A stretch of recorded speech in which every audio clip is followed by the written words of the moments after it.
Saya Ibrahim Mustafa dari Prodi S1 Ilmu Hukum kelas 2020B. Saya Vita Fitri Radiana Eka Putri, Prodi S1 Ilmu Hukum kelas 2020B. Saya Anissa Nur Aisyah dari Prodi S1 Ilmu Hukum kelas 2020B. Saya Fitratul Aziza, Prodi S1 Ilmu Hukum kelas 2020B. Pancasila merupakan sebagai dasar filsafat negara Republik Indonesia. Nilai-nilai Pancasila telah ada pada bangsa Indonesia sejak zaman dahulu kala, yang berupa nilai-nilai adat istiadat, kebudayaan, serta nilai religius. Nilai-nilai Pancasila dalam sejarah bangsa Indonesia. Yang pertama, Kerajaan Kutai. Pada kerajaan ini ditemukan prasasti yang berupa 7 yupa. Selain itu, masyarakat Kutai pertama kalinya menampilkan nilai-nilai sosial politik dan ketuhanan dalam bentuk kerajaan, kenduri, serta sedekah kepada kaum para Brahmana. Yang kedua, zaman Sriwijaya.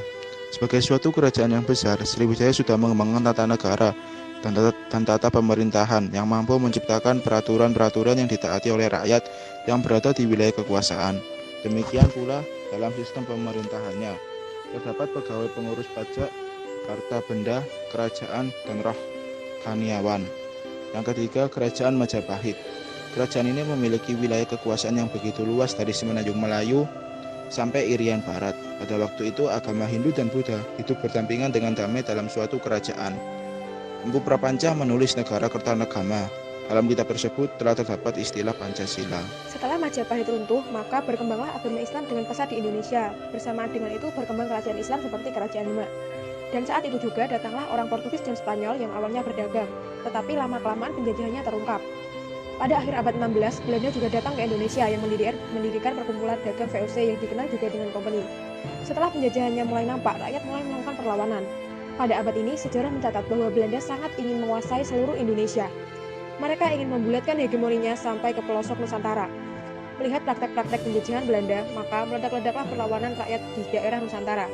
Akan tetapi, karena tidak adanya rasa persatuan dan kesatuan, maka perlawanan itu kandas dan menjatuhkan banyak korban. Dan penderitaan rakyat mulai memuncak ketika Belanda menerapkan sistem monopoli tanam paksa dengan memberi beban yang sangat berat kepada rakyat.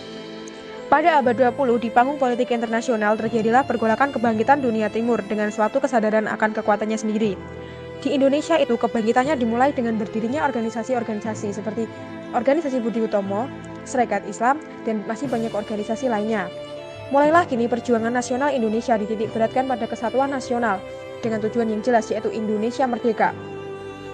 Perjuangan rintisan kesatuan nasional kemudian diikuti dengan Sumpah Pemuda pada tanggal 28 Oktober 1945. Setelah itu, Jepang masuk ke Indonesia. Jepang masuk ke Indonesia dengan propaganda Jepang pemimpin Asia. Jepang mengaku sebagai saudara tua bangsa Indonesia. Akan tetapi dalam perang melawan Sekutu Barat, Jepang semakin terdesak. Agar mendapatkan dukungan dari bangsa Indonesia, maka pemerintah bersikap murah hati terhadap bangsa Indonesia dan menjanjikan Indonesia merdeka kelak di kemudian hari. Pada tanggal 29 April 1945, bersamaan dengan ulang tahun Kaisar Jepang, Jepang memberikan hadiah yang berupa kemerdekaan tanpa syarat. Janji itu disampaikan kepada bangsa Indonesia. Mendapatkan simpati dan dukungan dari bangsa Indonesia, maka dibentuklah Badan Penyelidik Usaha Persiapan Kemerdekaan Indonesia, yaitu BPUPKI. Sidang pertama BPUPKI pada tanggal 29 Mei 1945. Selama 4 hari berturut-turut. Yang kedua pada tanggal 31 Mei 1945 dan yang ketiga 1 Juni 1945. Sidang kedua BPUPKI pada tanggal 10 sampai 16 Juli 1945. Selanjutnya dilaksanakan sidang BPKI sehari setelah proklamasi kemerdekaan. Sidang pertama pada tanggal 18 Agustus 1945, yaitu isinya mengesahkan Undang-Undang Dasar 1945, memilih presiden dan wakil presiden yang pertama, menetapkan berdirinya Komite Nasional Indonesia. Sidang kedua pada tanggal 19 Agustus 1945 tentang daerah pembagian, menetapkan sementara waktu kedudukan KOTI. Hasil yang ketiga dalam sidang tersebut adalah dibentuknya kementerian dan departemen yang meliputi 12 departemen. Pancasila pada masa setelah kemerdekaan. Pancasila era Orde Lama 1945 sampai 1965. Terdapat dua pandangan besar, yaitu kembali ke Undang-Undang Dasar 1945 sesuai dengan Piagam Jakarta, Pancasila sebagai dasar negara, atau kembali pada Undang-Undang Dasar 1945 dengan Pancasila seperti yang dirumuskan dalam pembukaan Undang-Undang Dasar 1945 yang disahkan PPKI 18 Agustus 1945. Dewan Konstituante menemui jalan buntu hingga Juni 1959. Presiden Soekarno turut tangan dengan sebuah dekret Presiden 5 Juli 1959. Pancasila era Orde Baru 1966 sampai 1998. Presiden Soekarno dilengsarkan dan digantikan oleh Soeharto yang memegang kendali dengan alasan keamanan. Orde Baru bercita-cita melaksanakan Pancasila dan Undang-Undang Dasar 1945 secara murni dan konsekuen.